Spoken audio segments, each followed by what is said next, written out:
Today, we are diving into a document that's just 9 pages long, but it kicked off a multi-trillion-dollar industry and, you could argue, a global financial revolution. We're talking about the original 2008 Bitcoin whitepaper, written by the incredibly mysterious Satoshi Nakamoto. Everything, and I mean everything, starts with this one sentence. You'll find it right on the first page. The language is so simple, but the idea behind it is absolutely radical. Directly from one party to another. Think about that. No bank, no credit card company, no middleman at all. This single idea is really the spark that lit the whole fire. So here's our game plan. We're going to look at the mystery behind the paper, then the huge problem it was designed to solve. After that, we'll break down its core components, see what this new electronic cash really is, and finally, we'll touch on its massive legacy. Let's jump in. All right, first up, a mysterious blueprint. Because you really can't talk about this white paper without getting into the strange, fascinating story of how it just appeared. You have to understand the timing here is just incredible. Picture it. It's late 2008. The world is in the grips of a massive financial crisis. Major banks are failing, and people's trust in the entire system is just hitting rock bottom. It's almost impossible to believe it's a coincidence that right in the middle of all that chaos, this blueprint for a system without any banks quietly shows up online. And who wrote it? Well, someone, or maybe a group of people, using the name Satoshi Nakamoto.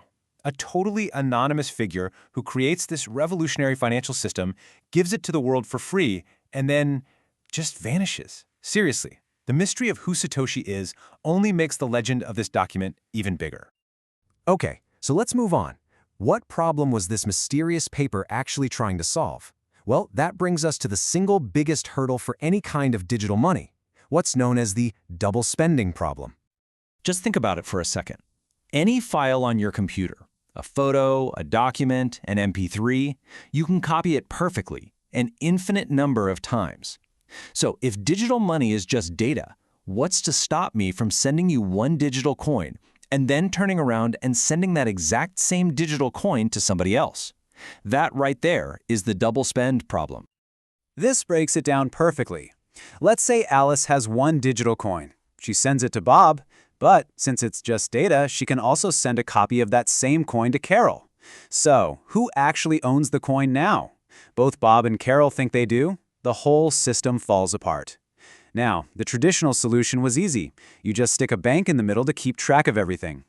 The real challenge for Satoshi was figuring out how to solve this without a bank. So, how in the world did Satoshi solve this?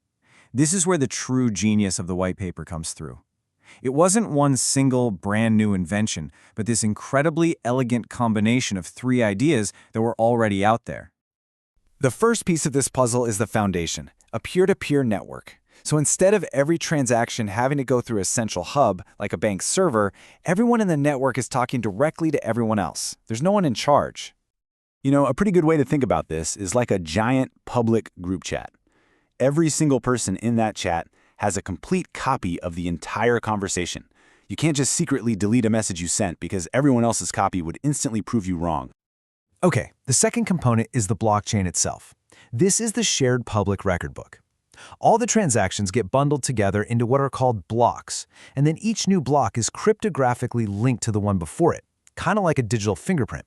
And that forms this unbreakable chain. Think of it like a global, digital receipt book that absolutely everyone can look at. And once a transaction gets written down on a page, and that page is added to the book, it's there forever. It cannot be erased, it can't be altered, and that's how you create a trustworthy and totally transparent record of who owns what. But here's the incredible part. What stops a bad guy from just adding a fake page to that receipt book? That's where the third and final piece comes in, proof of work. This is the security system. This is the guardian of the entire blockchain.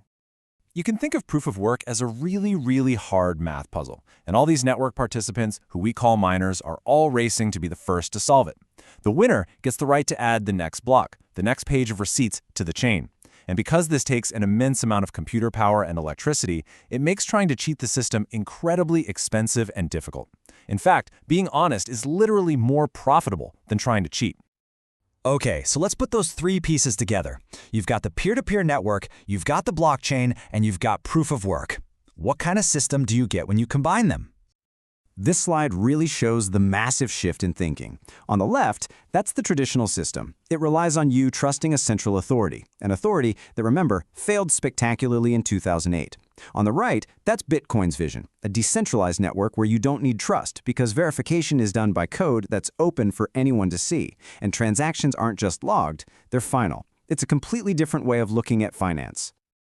So finally, let's take a quick look at the incredible lasting impact of this short 9-page document. So when you boil it all down, what did this paper truly achieve? Well, it gave us the first real solution to the double spend problem without needing a bank. It introduced the entire world to the concept of the blockchain. And it proved that a global financial system could actually exist completely outside the control of banks or governments. And this all leaves us with one last, really fascinating question. Satoshi's paper was titled A Peer-to-Peer Electronic Cash System, a new way to buy things online. But is that what Bitcoin has actually become? Or has it evolved into something totally different?